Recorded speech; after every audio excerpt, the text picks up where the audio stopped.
بسم اللہ الرحمن الرحیم۔ السلام علیکم ناظرین، میں ہوں حامد مظفر منہاس اور آج ہم بات کریں گے 3 بڑی خبروں پر: پاکستان کے ڈیجیٹل انقلاب پر، پاکستان اور ترکی کے درمیان نئی اسٹریٹجک شراکت پر، اور اس خاموشی پر جو جیل کی دیواروں کے پیچھے عمران خان کی گونج بنتی جا رہی ہے۔ ناظرین، پاکستان نے 2000 میگا واٹ بجلی بٹ کوائن مائننگ اور مصنوعی ذہانت AI ڈیٹا سینٹرز کے لیے مختص کر دی ہے۔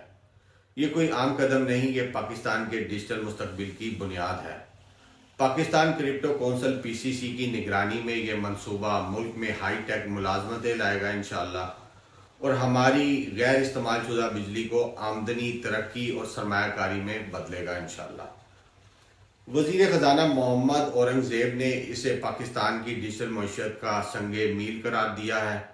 پاکستان اب صرف ایک ملک نہیں بلکہ ایشیا، یورپ اور مشرق وسطیٰ کے درمیان ایک ڈیجیٹل پل بنتا جا رہا ہے۔ کل 25 مئی کو وزیر اعظم شہباز شریف نے استنبول میں ترک صدر رجب طیب اردگان سے ملاقات کی۔ اس ملاقات میں دفاع، توانائی، ٹرانسپورٹ اور انٹیلیجنس شیئرنگ جیسے شعبوں پر اتفاق ہوا۔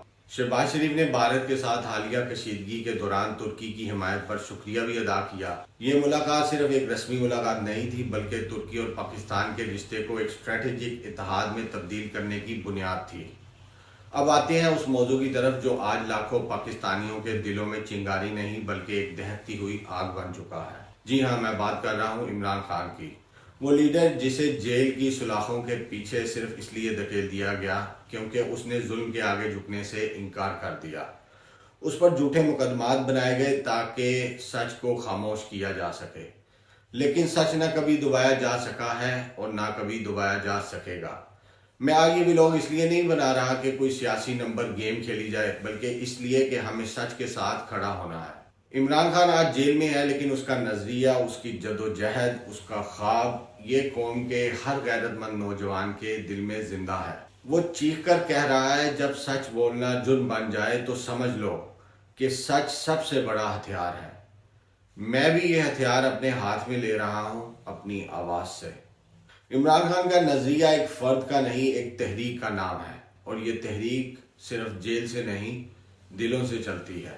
اگر آپ بھی میرے ساتھ ہیں، سچ کے ساتھ ہیں، پاکستان کے مستقبل کے ساتھ ہیں، تو اس ویڈیو کو زیادہ سے زیادہ شیئر کریں، آواز بنیں۔ میں ہوں حامد مظفر منہاس اور یہ آواز اب کبھی خاموش نہیں ہوگی انشاءاللہ۔ تو ناظرین، اب تک کے لیے بس اتنا ہی۔ مزید ایسی تازہ ترین خبروں اور اپڈیٹس کے لیے ہمارے چینل کو سبسکرائب کریں اور بیل نوٹیفیکیشن آن کرنا مت بھولیے گا تاکہ آپ کو ہماری ہر نئی آنے والی ویڈیو کا نوٹیفیکیشن مل سکے۔ تب تک کے لیے اللہ حافظ۔ السلام علیکم ورحمۃ اللہ وبرکاتہ۔